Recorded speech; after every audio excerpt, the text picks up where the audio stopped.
I feel like I see writing as a puzzle. Once I had all the stuff, there's like the chaotic compiling phase, which is when you're doing research and interviews and it's just everywhere. And then you have to fit together the puzzle. And so that part, it's so challenging, but it's very rewarding for me. My name is Bethany Saltman, and I am an author and a best-selling book coach. And I'm Fran Hauser. I'm an author, a keynote speaker, and a publishing strategist. These How I Did It conversations will inspire listeners to claim their own authority mindset and turn the story they can't stop telling into a book the world needs to read. This is Bookbound, the podcast, created in partnership with Share Your Genius. Thanks for joining us on this episode of Bookbound. I'm thrilled for you to hear from Amy Shoenthal, a USA Today bestselling author, journalist, marketing consultant, and leadership coach. Throughout her career, Amy has worked with some of the world's largest brands, from Procter & Gamble to Google, providing strategic marketing guidance and helping shape their brand narratives. This conversation is really special because we don't just get to dive into her author journey, but we also get to tap into her business savvy as well. Amy shares so many actionable tips around nailing your book concept, building a framework, crafting a successful marketing plan, and more. It was such an interesting conversation. You're really in for a treat. Enjoy. Hey, Amy. It's so exciting. I'm so excited to see you. Thank you, and welcome to Bookbound. Thank you so much. I'm excited to be here. Awesome. So we like to begin every interview with a similar question for each author. And it's about, how did you know that this topic, this idea, was more than just your personal interest or obsession and an actual book? I'm a journalist and I've interviewed lots and lots of people over the course of my career. And I feel like there was a moment, and it was really when the pandemic was at its height and we were all kind of stuck at home, and entrepreneurs and business leaders were really trying to navigate so many shifts. And I kept interviewing people and I would hear their stories. And in every career story, in every career journey they had, the thing that got them to their best idea, or the thing they were most excited to tell me, was when they climbed out of some sort of setback. And I kept seeing this. And when you see something so much, you can't really ignore it. And I kept getting curious about it. And so I started to dive into what was happening, because none of the concepts that I understood were really encompassing everything I was seeing. So it wasn't always post-traumatic growth, because not every story, not every setback was a trauma. And it wasn't always just like learning from your mistakes, because not every setback was born of a mistake that they made. And I kept seeing it and seeing it. And then I called my friend who coaches authors, and she helps people write book proposals. And I said, I think I am seeing something. There's something happening here. I can't quite articulate it yet, but I'm researching it and diving into it and trying to understand it. And I think it's more than a 1,500 word article. Do you think this could be a book? And she said, that is absolutely a book. Please go write it. And, once someone you trust and is sort of credible in that space tells you to go, you kind of have an obligation to go. And that's really what unlocked it. Just a trend I was seeing, and then someone telling me, like, this is certainly a book. Please go write it. I love that. So you got permission. I feel like I became accountable. I don't know that I needed permission, but once she said that's a good idea for a book, if you're a person who is a writer and who is a lifelong dream of writing a book one day, and then you talk to a professional who coaches authors and they say, this is a good idea for a book, how do you not go and explore that and move forward in that? So, Amy, what was the first thing you did? You talked to your friend and they're like, this is definitely a book. Yeah. So how did you start? I just wrote, she said, write one page, like write a page and summarize, because I was just talking and I didn't have the idea fully articulated then. I hadn't even come up with the word setback at that point, because it took me a while to land on that word to really summarize everything that I was seeing and to really clarify this universal experience that not only these really big, famous and successful people have, but that every person has and can relate to and can understand. And so I wrote one page. I just wanted to articulate the idea that I had. And then she reviewed that and she said, okay, keep going. And so again, it was just this accountability of like someone knowing that I was working on this. I didn't tell anyone I was doing this except for her. I didn't tell my family. I didn't tell my friends. I just started doing it little by little. And then once I felt like I had written enough of an outline of the idea, it started to feel more real. I started to tell people I was doing it. And I even started interviewing people specifically for the book, not just, hey, I'll interview you for an article and then maybe I'll use some of that for the book. It was like, hey, I'm writing a book. I'd like to get your thoughts on it. And once I started sharing that with people, then I had people poking holes in my theory, having sort of like conflicting ideas of how to work through a setback and what a setback really was and, all kinds of things. And that was really fun to kind of comb through and say, okay, here are different viewpoints, different ideas, different advice, and different insights, and blending it together. I feel like I see writing as a puzzle. Once I had all this stuff, there's like the chaotic compiling phase, which is when you're doing research and interviews and it's just everywhere. And then you have to fit together the puzzle. And so that part, it's so challenging, but it's very rewarding for me. Well, and the framework that you came up with is just so smart, like the 4 E's. And I wonder, because we often hear, Bethany and I, we often hear from writers that is one of the hardest parts, right? Because you've got all the content. And now, how do you present it in a way that's really understandable and digestible, that people are going to get? So how did you get to the framework? And tell us a little bit about the framework. It's so good. So the framework is the 4 E's. There's 4 phases of the setback cycle: establish, embrace, explore, and emerge. And establish is just saying, hey, I am in a setback. I'm admitting the moment that I'm in. Embrace is just sitting with it, digesting the information, learning from it, and trying to do that in a healthy way, which is challenging. And then once you learn from it, you go to phase 3, which is explore. And that's going out into the world and testing new ideas and turning to friends and your community for advice and to test things out. And then emerge is when you gloriously come out of your setback. And I had so many different iterations of these phases. I feel like it was a week before the final manuscript was due and I was changing phases because I think I started with 3, then I went to 5. What happened was I had this idea for how the phases would be organized. I started writing. And then, there would be moments where I realized, or maybe my agent realized, hey, I think these two you're really saying the same thing. I feel like this should be combined into one phase. Then at some point, we realized so many people were, I talked about struggling to establish if you're in a setback because so many people sort of sleepwalk into their own setbacks without even realize it. It's that stagnation, that let's just keep going the path because it's easier to continue than to reroute that. And you kind of walk into your own setback of your own design. And that's a whole thing. And I think at some point, I don't know if I'm the one that suggested it or an editor or my agent who was very involved in the process. We said, you know what? I think this whole concept of people needing to wake up from their setback is a phase. And so that's how we created the establish phase, because there was too much there to have it lumped into a different, I think it was originally in the embrace phase. Oh, you're in a setback, you have to embrace it. Establish was part of that, but then we ended up pulling it out to make its own phase because the establish phase can be 1 second for someone who has a life-changing setback in a moment. You're fired, you're laid off, your partner comes to you and says, I want a divorce. That's a moment where your setback is clear.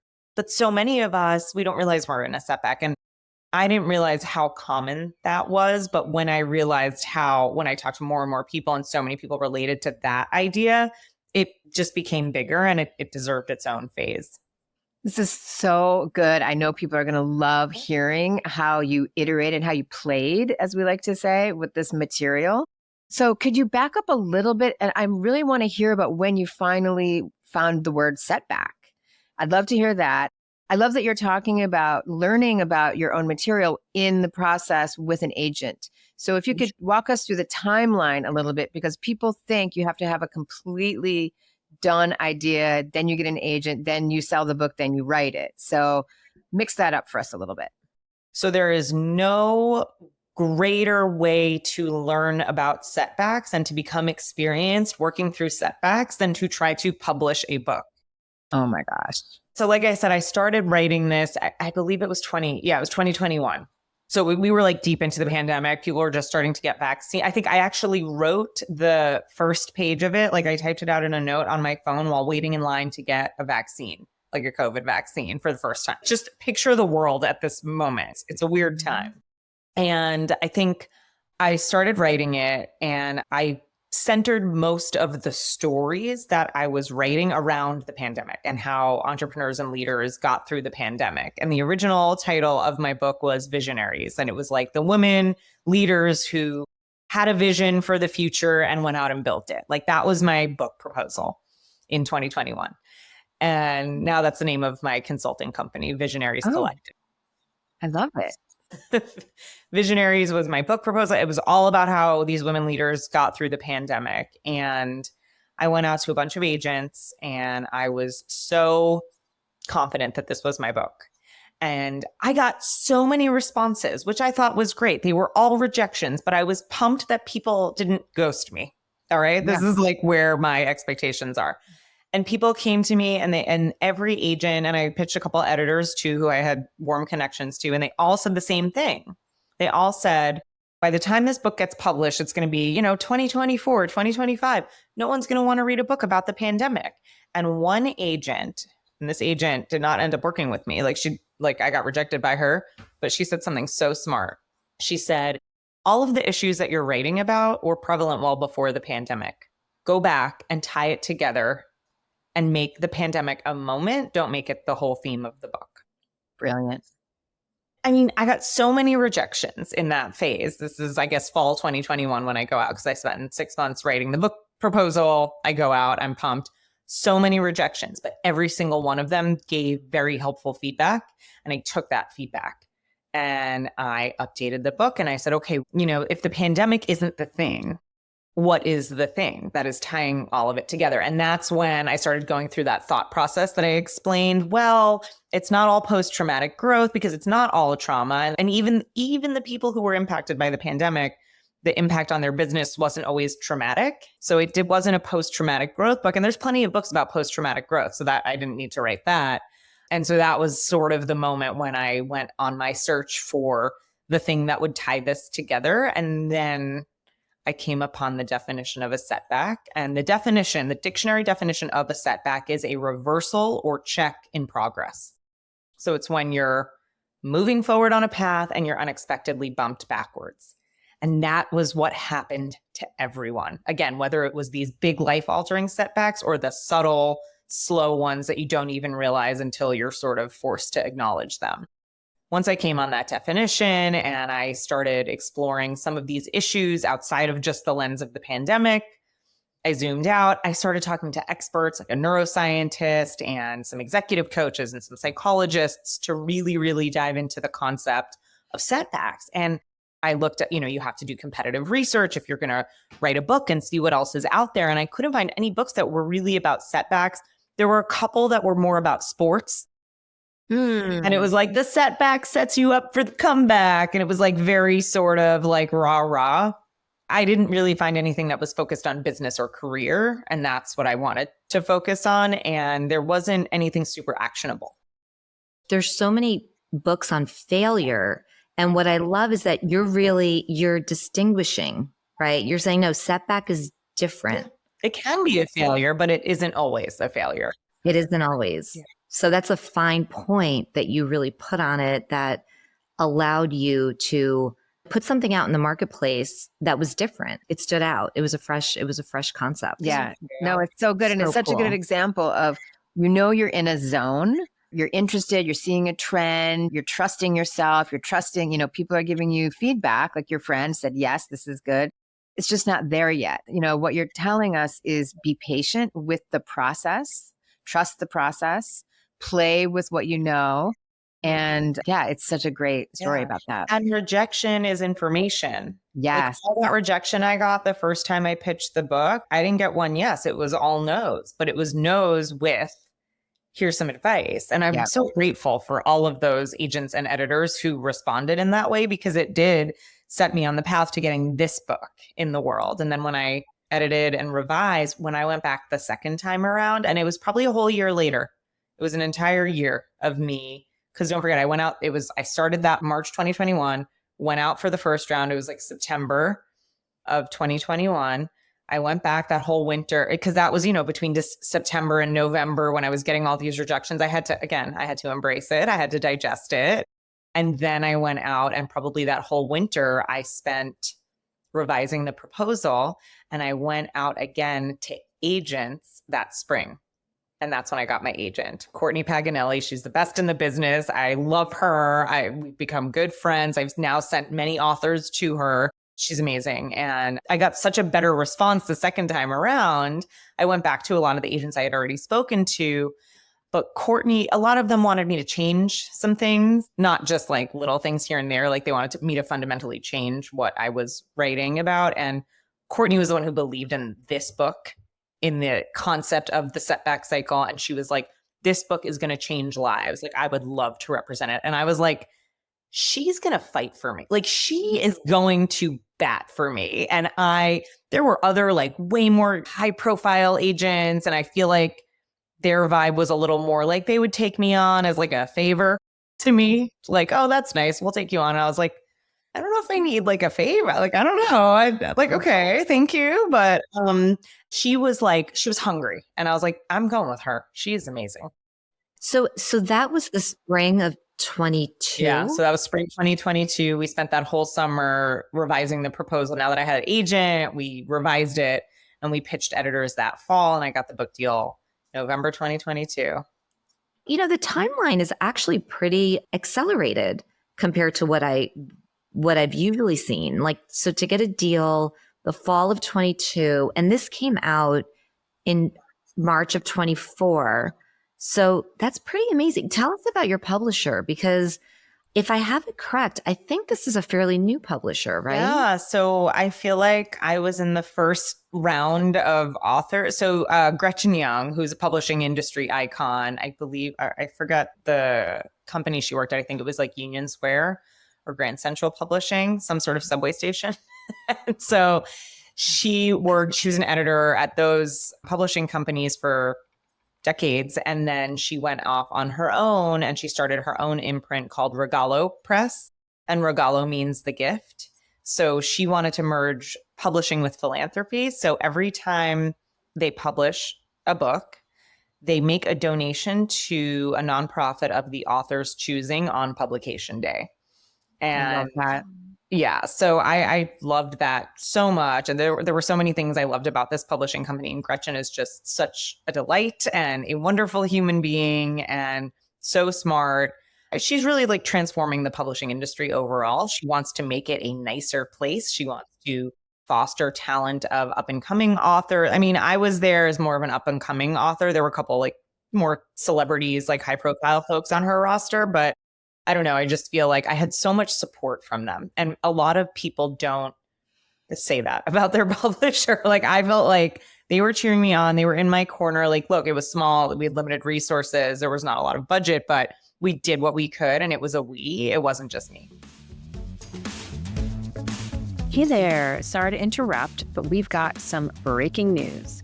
We've gotten so much incredible feedback about this podcast, the very one you're listening to right now, that we decided to expand into Substack in order to reach more people and share more of the nitty-gritty of how to write and sell your nonfiction book idea. Books with Bethany and Fran is the name of our bi-weekly newsletter. We're calling it a love letter to nonfiction writers and their books. That's you. By sharing our insider insights, tips, resources, and one juicy critique of a reader's nonfiction book, we hope to make publishing clear and kind. We're committed to you. And for now, all of our content is free. Head on over to Substack and check out Books with Bethany and Fran, and we hope you'll share your book idea for a future critique. Okay, back to the podcast. Let's segue a little bit into author platform and marketing, because Our listeners love hearing about this. Tell us, Amy, just so when you were working on the proposal and then revising the proposal, what was your platform like back then? Like, what would you say was the strongest part of your platform that got agents excited or ultimately your publisher excited? That is a really great question because I don't have a lot of social media followers at all. I'm like regular person status over here. And I got rejected from quite a few publishers because I don't have 50,000 Instagram followers. And I was kind of annoyed by that, but I was also prepared for it because people warned me about it. But what some people saw and what some people said was, you're a journalist, you write for Forbes. People know you from your columns. They're not necessarily following you on Instagram, but they're reading your work. So I think it was more of your platform is not just your owned social media channels. It was more of like my network, the publications I wrote for. I also wrote for Harvard Business Review, Fast Company. I've been published in a bunch of places. So I had a little bit of credibility as a writer going into this. I also do a lot of speaking. So I'm at conferences all the time. I'm speaking. So I have these platforms where people will hear about my work, even if you can't see them like in my follower count. And also a lot of people, I purposely did this. They were good stories, but also some of the people in my book are high profile people. And that's, again, by design. And so I think publishers got excited, like, oh, maybe these people will share it on their channels. And they did. Most of them did. And so I think the power for me was more in my network and the platforms that weren't necessarily reflected in my name and on my social media channels specifically. I'm so glad you said that because I think it's really common for people to equate platform to social media. And it's so much more than that, right? It's like thinking more expansively, thinking about, like, I love the idea of the people that you interviewed for the book, even listing those people out in your book proposal. Like, these are the people that I'm going to be interviewing and they have their own influence. But this idea of like borrowed influence, right? And if you're speaking and you're writing and like all of it. So I'm a marketer by trade. Like any good journalism student, I got a job in marketing after college because I had bills to pay and student loans to pay off. So I've always been a freelance writer. I've been doing it on the side, but I have worked in marketing for 20 years and I worked at big agencies on big brands. So, and I was lucky. I learned from some really, really talented people throughout my career. So I knew what to do with the marketing of this, and I was like, I knew what I had. I knew it was limited, like limited budget, limited platform. But I was like, I can make this work, And so my proposal, the marketing plan of my proposal blew publishers away. It blew them away. Wow. Because I knew what to do. And I've been now sharing that with people that I'm working with. But yeah, I had a pretty good marketing plan. Again, I led with, I don't even think I put my own social media handles in my marketing plan because like, who cares? Like, obviously I'm going to use those, but that's not what's going to be important to publishers. So it's like everything else. Would you be open to sharing just a couple of things that you included in your marketing, the marketing section of the proposal, besides the sort of like the listing, like the people and the organizations that you think are going to help amplify the book? Well, I did have a list of conferences that I had spoken at, and I would say like, we'll probably speak here again, could reach out to this person to try to speak here. I was very specific in here's what I can guarantee, here's what I could try to do. So it wasn't like, I don't know. I feel like a lot of authors will list like really big things, like I'm going to be in Reese's book club. Right. And so I think I divided it into like a very sort of like, here's what's realistic, here's what I can aim for. And that was with conferences, that was with influencers. And I was like, here's some people I know who could blurb it. And I remember getting a lot of praise on like my blurb list. So that was cool. And then I also just like had some really fun ideas. I wanted to do like a books and booze series where like people gather at bookshops and talk about setbacks and we bring booze. There were all these like fun ideas and concepts. And then I also gave like for events and giveaways and mailers. And for some people, I wanted to go everywhere I went on a speaking engagement, I would do something in that local market. My book marketing strategy was like very sort of like localized. Like, hey, I'm going to be in Nashville for the Mom 2 conference. Here's what I'm going to do in Nashville. Yeah. And I really focused on like specific markets. So great. I mean, the book is a USA Today bestseller, which is amazing. Congratulations. Congratulations. Thank you. That's such a huge accomplishment. This is such a hard question, but do you have a sense of what actually drove book sales for you? It had to be a combination of everything I did. I do think that local, sort of that local focus probably helped. You know what I think really helped drive book sales was the book came out during Women's History Month. And it's a book about women leaders, mostly women leaders, not all women, but it's mostly focused on women leaders overcoming career setbacks. That's exactly what every news organization wants during Women's History Month. Another thing that I was shocked by, first of all, I was shocked to get on the USA Today bestseller list. I was just happy I got a book deal. I was like, oh, that's great. If we sell any, that's cool. So again, like managing your expectations is key here. And like also celebrating the small wins. And I kept reminding myself, like, don't get too far ahead of yourself because it's still really awesome that you got a book deal. It's still really awesome that this little thing happened. Like I was focused on that. And then anything beyond that, I would be thrilled about. The one thing that really surprised me, again, I had all these really prominent founders with these big dramatic setback stories in here, but I needed to illustrate the story of a subtle setback, for that established phase. And so I shared my own, which was a very subtle, non-dramatic. I sort of just noticed slowly that after becoming a mother, my career sort of went downhill in a lot of ways. And again, that wasn't really anyone's fault, but it's something that I didn't notice for a long time. And then I kind of woke up and I realized that this was my defining moment. And what I did with it after, I think, was really interesting to readers because I didn't just take it sitting down. I built a whole side career that, ended up being my safety net. And with so many prominent founders and famous people in the book, I thought that would be the hook. But every news organization, every person who interviewed me, they wanted to hear my story. And that was the biggest surprise because it was vulnerable and it was also really relatable. Yep. You have the big inspirational folks and you're like, wow, that's so cool that they did that. Like, I don't know if I can do that. But mine was just the story of like an everyday person that goes through something that many women and many parents in the workforce experience. And it was the subtlety of it that I think really shook people and woke them up to potential setbacks they might be facing. That's such a good example of a lot of people who have a really big idea, but they don't necessarily think that they should fold their own story into it.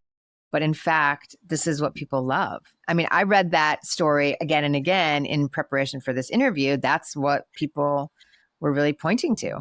It was so surprising. You read the book, like my story is like a page and a half. It's just a small part of it. It was never, and I had to be pushed to even include it. Exactly. Like, I didn't even think I should include it in the book. I thought this is a story about women leaders who are much, more well-known than I am. Let's talk about them. And of course, as a human being, I think everyone else's stories are more interesting than my own. So I had to really be pushed to put my own in there. And then I did it. And I felt like a little uncomfortable about it. There were other people involved and I didn't want to make anyone feel uncomfortable. I did make them feel uncomfortable and that, I just have to sort of live with that. And I told the truth and not everyone's comfortable with hearing the truth of what happened. And so that's something I deal with. But I was really hesitant to do that. But you want to know what got me on the bestseller list? That might have been a big part of it because a lot of those Women's History Month news segments that I got on, they asked me about my story and that ended up being like the focus of it. So, oh my gosh, this is so important. That whole thing of like, I didn't want to include my own story. People told me to, I did. That's what everybody asked about. That's what probably maybe sold a lot of books. What an incredible story. Isn't it wild? Yeah. Well, Amy, I have to tell you, I had the exact same experience with The Myth of the Nice Girl. I don't think I ever told you this. So I got the book deal. I have 2 editors that are amazing editors. And I submitted the first chapter and Rick Wolf, who was kind of the lead editor, asked if I could hop on a call with him. And I'm like, this isn't good. Like he wants to talk on the phone. So I got on the phone with him and he said, look, he's like, I love all the stories about other women, the women that you've interviewed and the research that you're pulling into this and like all of that. He's like, but I'm not seeing any vulnerability here at all. You need to share your own setbacks. Literally, you need to share your own setbacks. You need to share your own learning moments. Otherwise, the book is not going to be relatable. And I remember getting off the phone with him and really wondering if I was going to be able to do that, because it is so much harder to share your own stories. And it also, not just because of maybe there's a little shame, maybe there's like some embarrassment, but it is also the other people that now I have to like talk about and how's it going to make them feel, right? But that's the biggest thing. But once I did it, oh my gosh, it made the book so much better.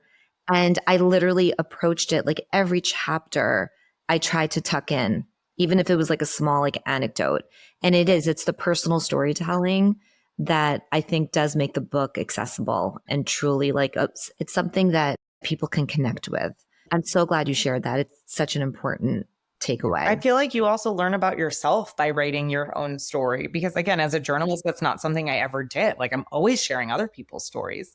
But then by being coaxed into writing my own story, I realized how much it had impacted me.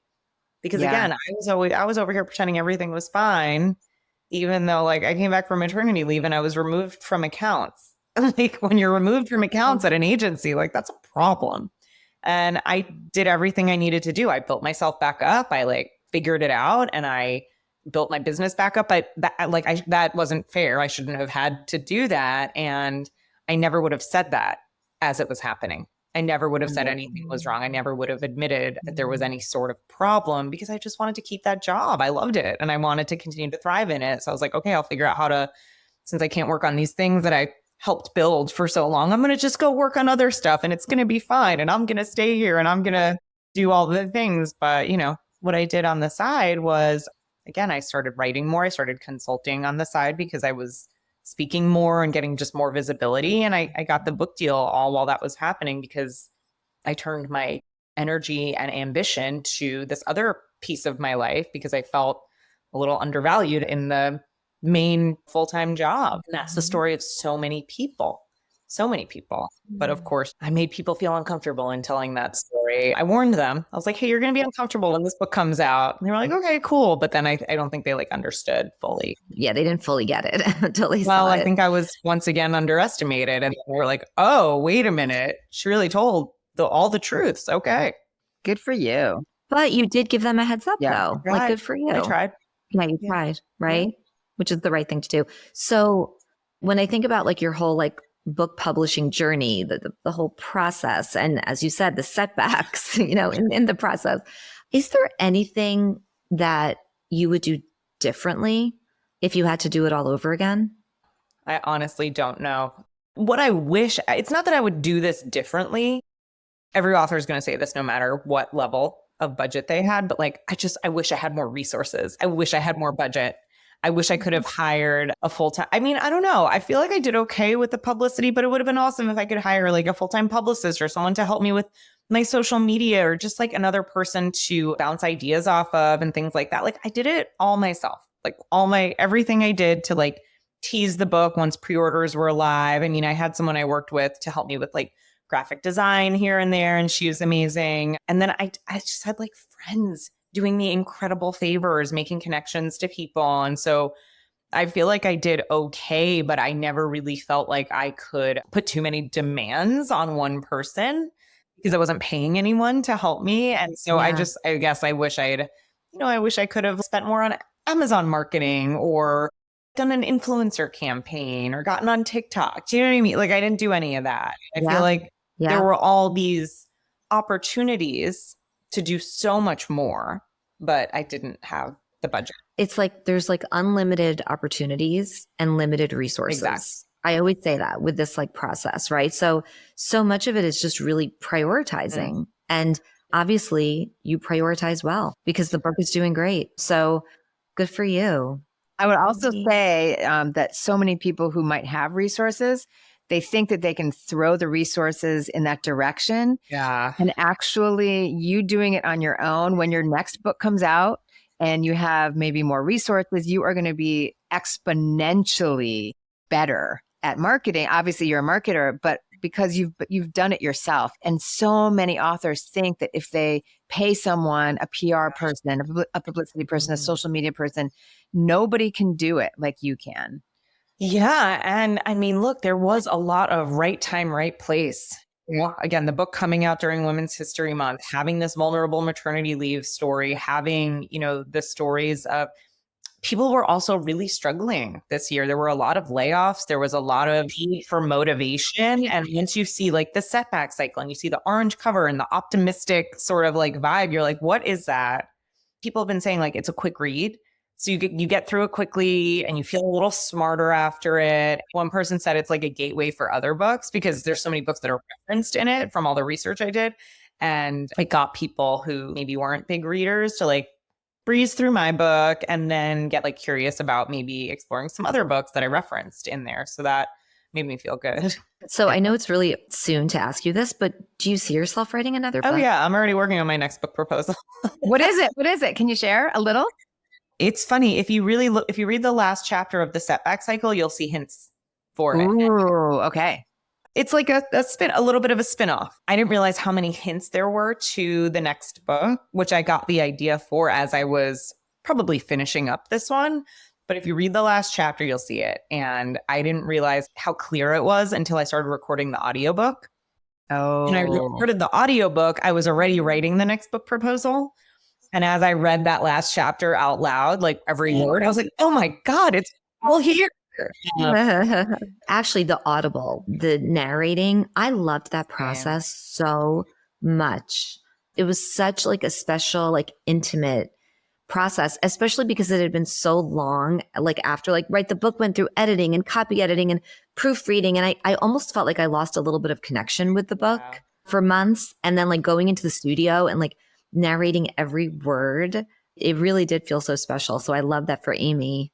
Reading that last chapter, it was like, okay, here's my next book. Well, I also, my narration was like a little delayed. So the book had already come out and I had been on the speaker circuit doing all the media interviews, like talking about the book incessantly. And I was like, oh my God, now I'm going to go read it. I'm going to hate it. I'm just going to hate it. I'm going to find a million typos. I was like really scared, like I would not enjoy the audiobook narration.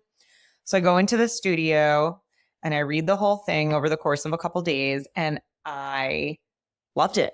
And I was like, I love this book. It's amazing. And even though I should be sick of talking about it, I'm not, because you always find new things. And I always tell people like, read the book now, see where you're at, see what you pick up from it. But the next time you're in a setback, go read it again because you're going to take away something different. You're going to zoom in on something that you really weren't focused on before. So I think there are seasons of your life where you're going to take away different things from this book. And I think by the time I read it to do the audio narration, I was, I had encountered different setbacks and I had been sort of on the other side of this big thing that I had been working towards for years. And I took things away from the piece of work that I had created. And that was really, really cool. And I saw the seeds of my second book being planted. So that was also very cool. Amazing. Oh my gosh. Well, I'm so excited for your second book. And I feel like we're like some of your biggest fans right here.